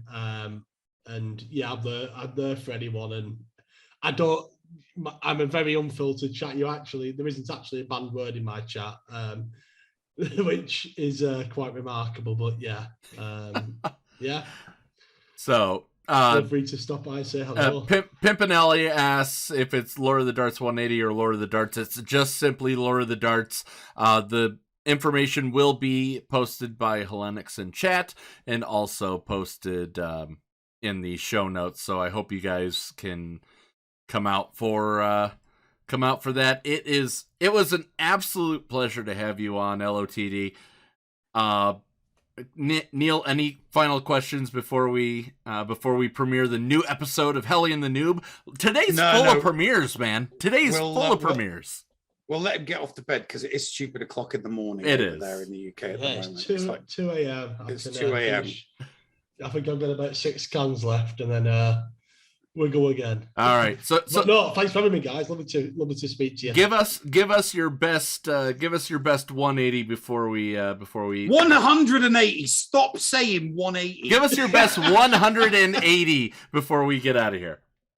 180. There you go. Guys, we will stay tuned for the latest episode. Brand new tonight episode of Helle and The N00B coming up in this break right here on the Escape Podcast.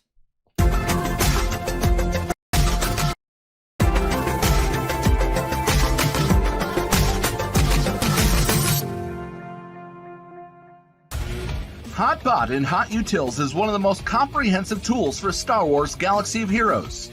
With integration into the super useful mod tool Grand Ivory, HotUtils can help you tackle some of the most difficult aspects of the game.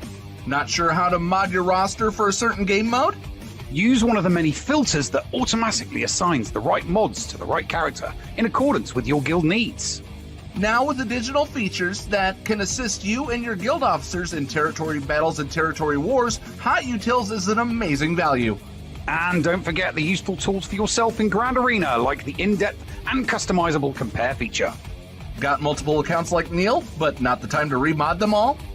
With this one-stop utility, you can switch between your alts and never miss a mod upgrade or a mod switch before locking into GAC or territory wars. Starting at just $5 a month, you don't want to miss out on these great tools. HotUtils is the new official remodding service for the Escape Podcast. Visit HotUtils.com to learn more. That's HotUtils.com. And go ahead and spice up your Galaxy of Heroes experience. Podawans, be sure to support the shows brought to you on the Escape Podcast Twitch and YouTube channel by becoming a Patreon. For as little as $2 a month, you can support us and get a little extra for yourself. With tiered rewards including access to Shitty Bill's Arena tracking bot, after-show access, inclusion in the GA Center leaderboards, behind-the-scenes access, and much more. There is something for everyone on our Discord server. Head on over to Patreon, that is patreon.com/The Escape Pod, and sign up today. Thank you for supporting and listening to the Escape Podcast. And now time for something completely shameless. An arbitrary amount of time has passed since we were last in the presence of our petulant protagonists. The space mystic shaman my man, the blowhard cartoon Hellenix, and the calamitous droid N00B have arrived at the former Jedi Temple on Coruscant, which now serves as the headquarters of our exalted galactic overlord, the illustrious TC-14. We pick up our story as these three slackers are faced with the galactic capital's latest automatically deployed defensive measure, a never-ending barrage of intrusive in-game pop-up ads. Let's see how this dastardly trio plan to get out of this one. Newbie, look out! I've got this. Meatbag. Oh, too easy. We're almost through to the vestibule. Keep pushing. I can't stand these damn pop-ups. They're almost overwhelming us, Hellenix. At this rate, we may never reach the building's interior. And we simply must confront TC-14 before the season ends. Noob? Yes, Hellenix? How's about a little less talking and a little more aggressive negotiations, huh? Being aggressive in these situations is often helpful, Larkonian. But, in this instance, we should perhaps consider alternatives. TC-14 is obviously trying to slow us down, but she may not be trying to eliminate us. Our goal should be to get through this quickly, negating any advantage she may be gaining by stalling us. Maybe we should try something different. Wait, I know, Hellenix. Maybe if we tried accepting one of their offers on one of these pop-ups rather than trying to destroy them, then perhaps they'll stop appearing? Newbie, are you serious? You think the SSP devs have programmed these pop-ups to go away after you accept one? Obviously, you haven't been paying attention, droid. Hellenix? Yes, noob? I don't care what you think. My idea is a good one. I'm going to buy one of these packs and test my theory. If you click buy on one of these blasted pop-ups, I'm gonna fry your circuits instead of theirs. You know what, Hellenix? You're always telling people that they're individuals, and they can... And should. ...do whatever they want, but the moment they want to do something... You disagree with. You threaten to destroy them. Noob, I'm just telling you how I'll react if you sabotage my plans. You still have a choice. And if you get in my way and slow me down, well then... So do I. Both of you need to stay focused on the goal at hand. I'm just trying to offer alternative solutions to our... current dilemma. Mr. Shaman, sir. Hellenix is just being an ass. If your solution doesn't solve the problem, Noob, then it's not a solution. Spartan.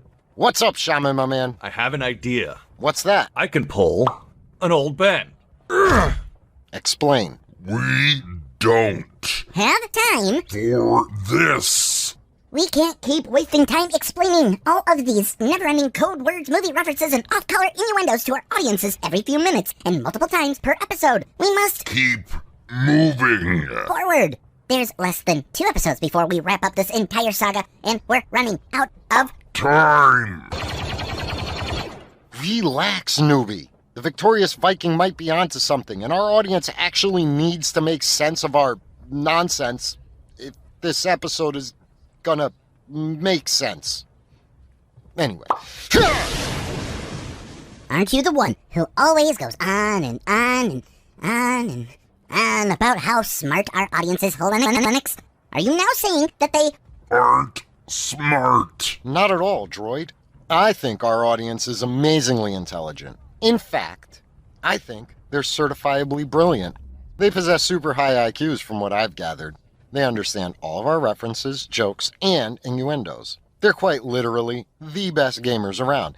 And they're also some of the most charitable people to have ever existed, which makes them all doubly amazing. And, coincidentally, they're damn good looking too. As a matter of fact, they're the best looking people this galaxy has ever seen.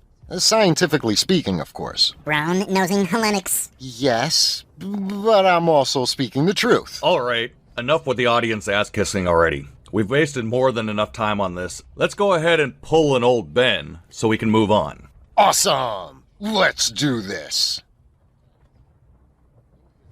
Well, what's the problem this time, Larkonian? Are we going to do this or what? No, jeez, Hellenix. You don't know what Shaman means when he says... pulling an old Ben. Do you? What? Me? Ah, come on. Of course I know what he means. Shoot. Man, seriously, I've pulled 1,000 old Bens in my day. As a matter of fact, they used to say I pulled old Ben better than anyone else on Corellia, thank you very much. I guess I walked right into that one, didn't I? Mr. Shaman, sir, Hellenix has... no idea. What pulling an old Ben means. I guess you're gonna have to explain it.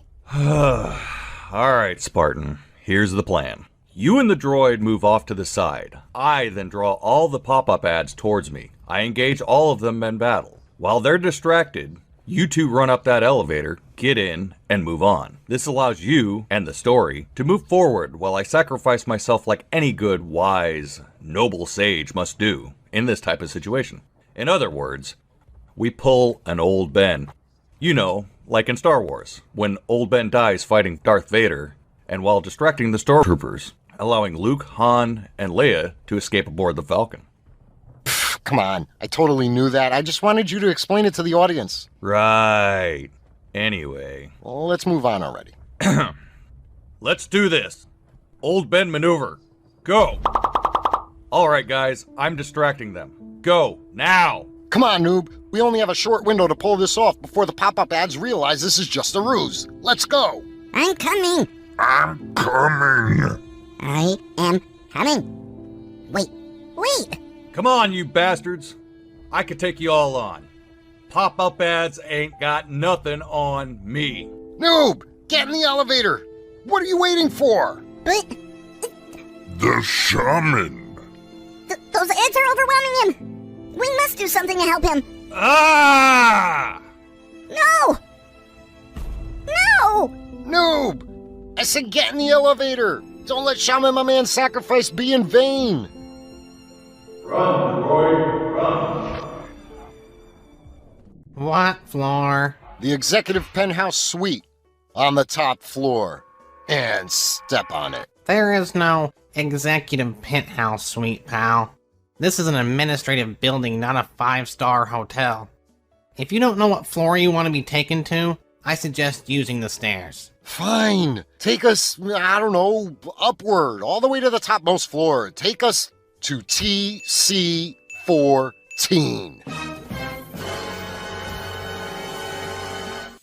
Will the alien elevator operator assist our 2 remaining fugitives in their quest to confront the mighty TC-14?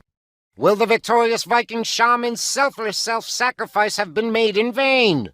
Will the noob turn on his former master when in the presence of the droid he previously resurrected? Will Cartoon Hellenic suffer a betrayal he previously thought was impossible? Is all of this just blatant foreshadowing? I don't know. To see the absurd conclusion to this season, make sure you stay tuned to the Escape Pod. Wait for it. Cast every Friday night, so you never miss a single episode of Helle and The N00B.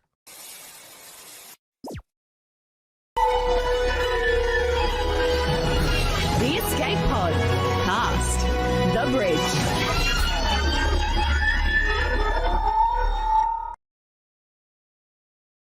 Voila! In view, a humble vaudevillian veteran cast vicariously as both victim and villain by the vicissitudes of fate. This visage, no mere veneer of vanity, is a vestige of the vox populi, now vacant, vanished. However, this valorous visitation by a bygone vexation stands vilified and has vowed to vanquish these venal and virulent vermin, vanguarding vice and vouchsafing the violent, vicious, and voracious violation of volition.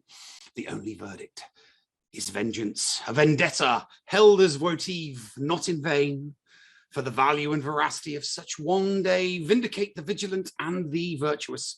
Verily, this busy soiree of beige veers most verbose, so let me simply add, it's my great good honor to meet you, and you may call me V. Bravo!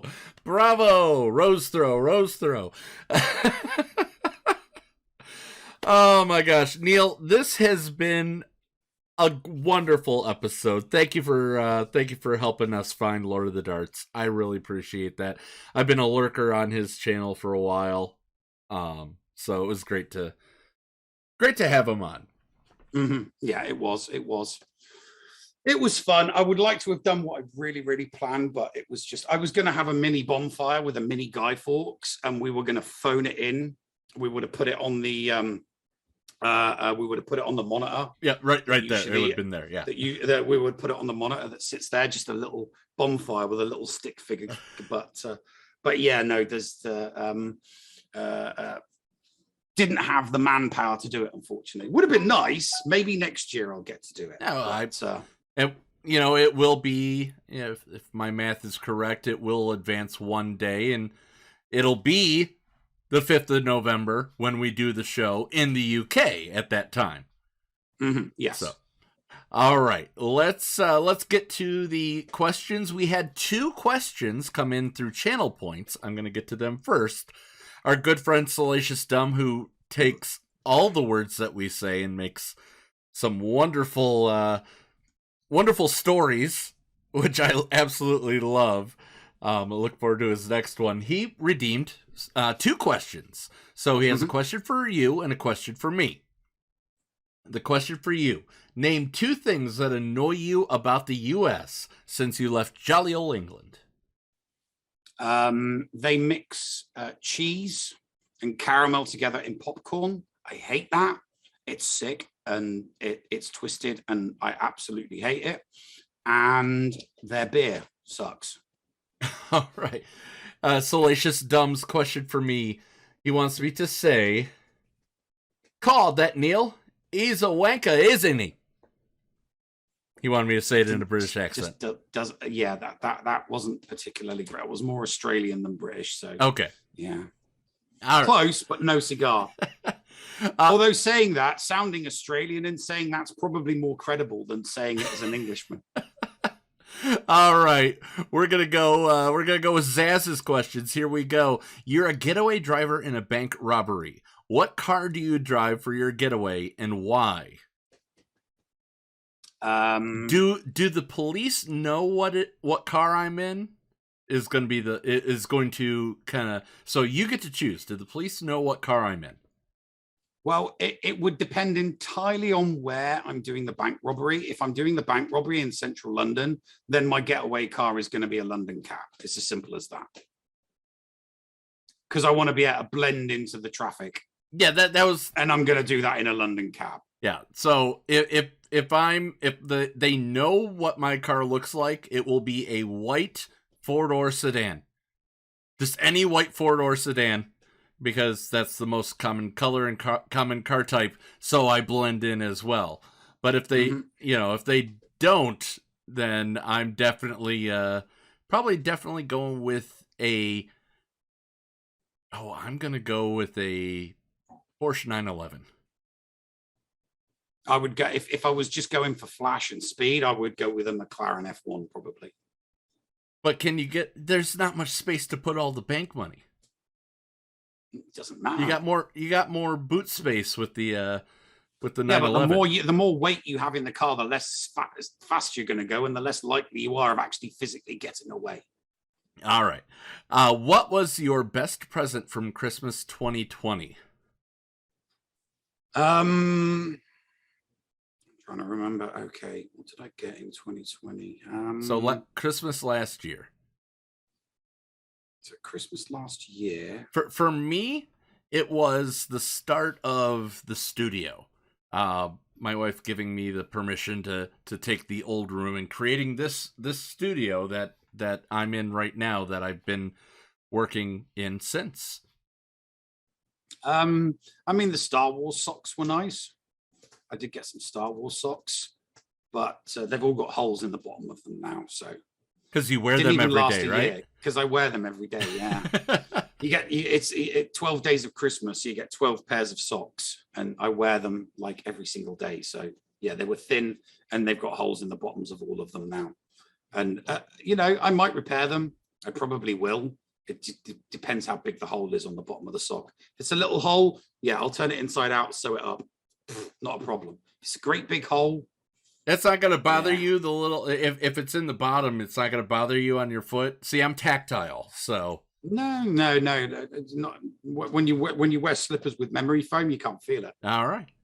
What was? I'm sorry, I already asked that one. Have you seen any good movies made in 2021? What were they? So Dune. I have not seen Dune yet. I really, really did enjoy. I know I'm probably in the minority, but I really did enjoy Suicide Squad. Yeah, no, I didn't like it. I didn't like either of them. So, and I'm looking forward to seeing both Free Guy, and I'm also looking forward when it comes to Disney Plus on the 12th, Shang-Chi. So I'm hoping those will be good. Free Guy's funny. Free Guy's a good popcorn movie because it's just Ryan Reynolds being Ryan Reynolds. It's they're like, well, what character, the director's like, well, what character should we get him to play? It's like, we could just have him play Ryan Reynolds. It's like, yeah, that'll work. So it's Ryan Reynolds playing Ryan Reynolds. That's what makes it so fun and entertaining. It's a good movie. I mean, Dune's the movie. Well, Dune is my current movie of the year. But I'm keeping my fingers crossed and praying to Aisha that Ghostbusters Afterlife just makes me walk out of that cinema and just go, damn. I'm hoping so too. I am. I'm hoping. I'm just praying that they don't screw it up. I'm really, really praying that Ivan Reitman's son does not screw it up. I don't think he will. I've been hearing some really, really good rumors from the set. That the franchise has been treated with the necessary respect and that it's very, very, very similar to the way that they've done, to the way that the makers of Cobra Kai handled going from the nostalgia, introducing the new characters, and kind of like, right, okay, we're going to keep the old characters in, but now we're going to move the story forward with the new characters. So I've been told that there's a lot of similarities. That's what I've heard. The way that there's a lot of similarities with the way that the franchise, the makers of Cobra Kai treated the Karate Kid franchise to the way that the makers of Ghostbusters Afterlife treated the Ghostbusters franchise. So that's similar, and that's one of the reasons why I love Cobra Kai so much, because the Karate Kid franchise was treated with just such massive respect. So that's, I'm kind of hoping for that on Afterlife. All right. Do you think a Star Wars anime film would be popular? If they choose the right one from Visions, yes. Yeah. If they were to do if they were to spin off episode 5 and do an entire series or a movie based around episode 5 of Visions, I think something like that would be a massive success. Absolutely. It's got to be the right story, though. You need the right story, and you need good. You need good stories, and you need good stories. You need a good story, and you need good characters. Episode 5 has that. So, but I do think something like that would work, and it would be popular. All right. You and 3 other members of the Escape Pod Castaways are challenged to complete a giant jigsaw puzzle in record-breaking time. Which 3 do you choose for your team? I don't know if you're into puzzles, Neil, but I would choose you. I do jigsaws all the time. Okay, so I'm definitely choosing you then. You've said I've got that. I mean, two of the things. Do you that put on them my walls? But do you put them together, or do you put them together quickly, or are you a hunter and pecker, and it takes you, a while to do it? It depends on the puzzle. I mean, if it's Star Wars, I'll try and get it done in one go. The 1,000-piece Empire Strikes Back one that I did in one day because I wanted to get the damn thing in a picture frame. I've got a 1,000-piece one that I still haven't done yet, but I have every intention of putting that. It's one of those long panoramic ones. I just hadn't put it together because I didn't have the picture frame to put it in. All right. As soon as I have a picture frame, I'll be putting it in. All so right. Yes, I do like jigsaw puzzles. Okay, so I'm picking you. I'm picking Critty K, and by extension, I'm gonna pick Geek Girl because Geek Girl, who, by the way, happy birthday today, Geek Girl. I know that she would love to do puzzles. If she's not available, I'm definitely picking the llama though, because Llama and I love puzzles. What? I'll go with you. I'll go with you and Thaddeus. All right, you got one more person to pick. Oh, I thought there was 3 of us. Yeah, you have to pick 3 other members. You and 3 other members. So who's your 4th? I'll go with Hellenix. Hellenix. All right, there we go. Yeah, Hellenix can be in charge of food and beverages. Dickie Darkside asks, you need to blow something up. Are you hiring V or Luke Skywalker? I need to blow something up. Yep, you need to blow something up. Are you going to hire V or are you going to hire Luke Skywalker? Neither. If I'm blowing something up, I'm hiring Michael Bay. That's all he does. That's all Michael Bay movies are. Little bit of dialogue, blow something up, blow something up, blow something up, little bit of dialogue, sexy girl, blow something up, blow something else. So yeah, and neither. I'm going Michael Bay. If I want to blow something up, I'm hiring Michael Bay. Thank you, Twilight Tactics, for sending over 13 people for the final segment here. I'm hiring Luke Skywalker. He can use the Force to guide the torpedo into the exhaust port of whatever I'm blowing up. Okay. Are you going to hire Moff Gideon or Tony Soprano? For what? For blowing something up. Oh, Tony Soprano. I'm going to go Moff Gideon. He can direct the stormtroopers to use the E-Web. And then finally, Chewie or Groot? Chewie. See, I'm going to go Baby Groot because Baby Groot just wants to push the button. All right, JJ Manners, 3 questions. If you could bring back a restaurant or food chain, what would it be? I'm actually going to go slightly outside of this. I want to bring back a item, and that would be the little calzones that Bagel Bites made 15 years ago. Those were some of my favorite things. I would say Wimpy. The people in chat from England will understand that reference. Wimpy was awesome. I'll gladly pay you Tuesday for a hamburger today. No, Wimpy's was like Burger King and McDonald's, and it just died. It just died out. And their shakes were so thick that you could hold it upside down and it wouldn't fall out. That's how thick Wimpy's milkshakes were. Okay, so you can get that here at Dairy Queen. Yeah, I've not done Dairy Queen yet. Yeah, you'll have to check out some Dairy Queen. Although I am tempted that somebody was telling me the other day about there's a Five Guys hack that you can do because their cheeseburgers come with 2 patties in, and to ask for an extra bun costs you nothing. So what you do is you go to Five Guys, you order a cheeseburger, you ask for all of the sides separate so that they put it in a tub, and you ask for an extra bun. And then when you get home, you take 1 patty out of your cheeseburger, put it in the bun, and you get 2 cheeseburgers because all of your sides are in a tub, and then you just put all of your sides on both your burgers. So that's definitely a hack I will be trying sometime soon. I didn't know that I had no idea that you could ask for an extra bun for nothing. Now I got to go to Five Guys tomorrow. What theme park ride should be mandatory at all theme parks? I would say the wave pool. I would say hook a duck.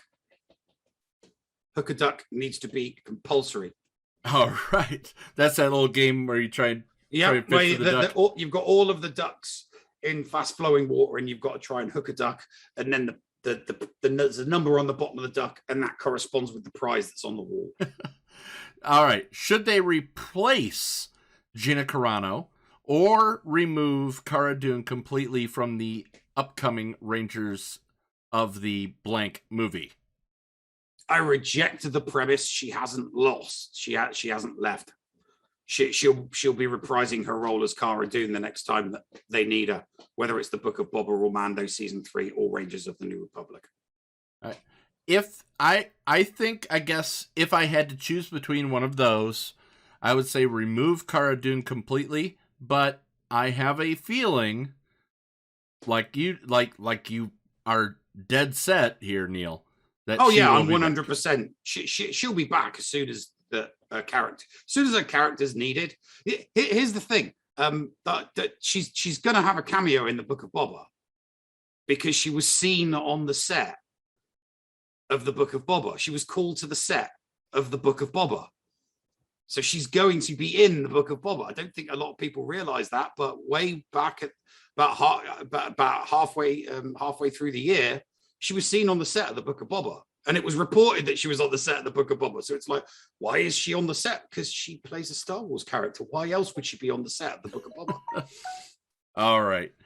So, and the last thing is, guys, coming up a week from Sunday on the Escape Podcast channel, 24 hours from midnight central to midnight central, the Bounty Honeys versus the Escape Podcast in Creator Cup 2, benefiting Toys for Tots.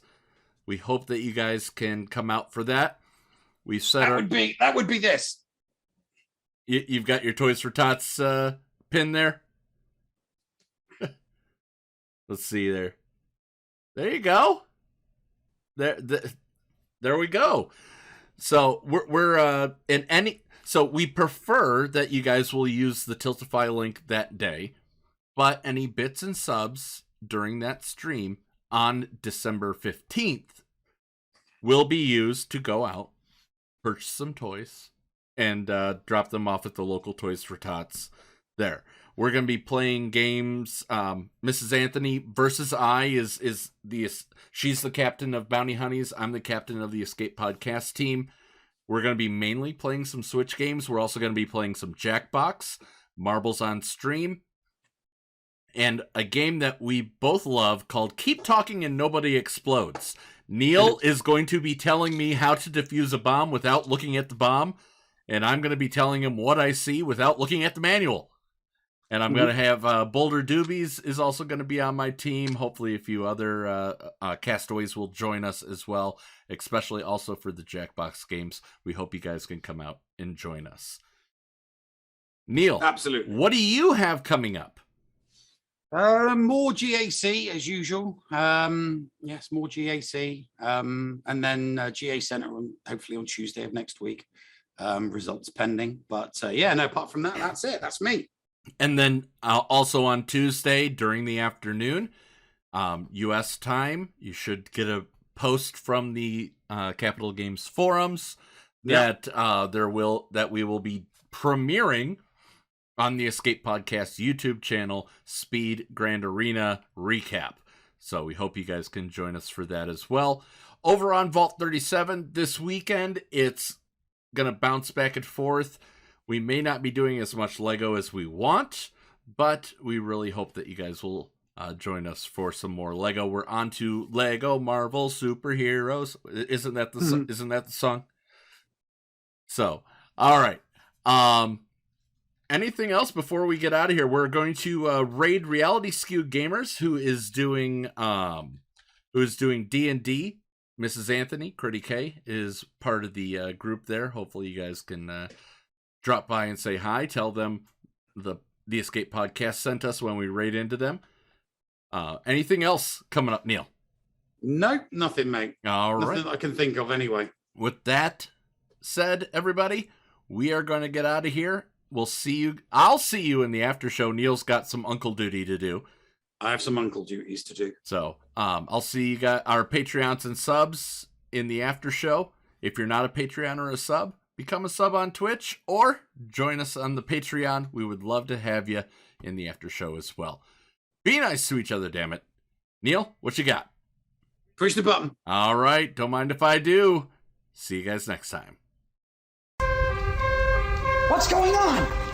Where the hell are we? Paris? Thank you for pressing the self-destruct button. Attention! This is Colonel Sanders in forward command. Abandon ship! Abandon ship! All personnel proceed to escape pods! Close down the circuits! Evacuate the city! Self-destruct mechanism has been activated! Abandon ship! Where is it? Where is it? It's gonna be here! Out of order! Even in the future, nothing works! This ship will self-destruct in exactly 10 seconds. Counting down. 10, 9, 8, 6. 6! What happened to 7? Just kidding. 3, 2,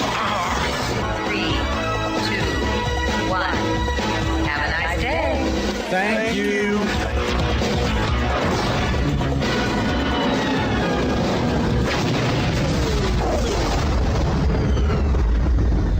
Hello, friends. This is Thaddeus from Going Nerdy. The Escape Podcast was filmed in front of a live studio audience full of tweaked out murder bears. Sit, Boo Boo, sit. Good dog.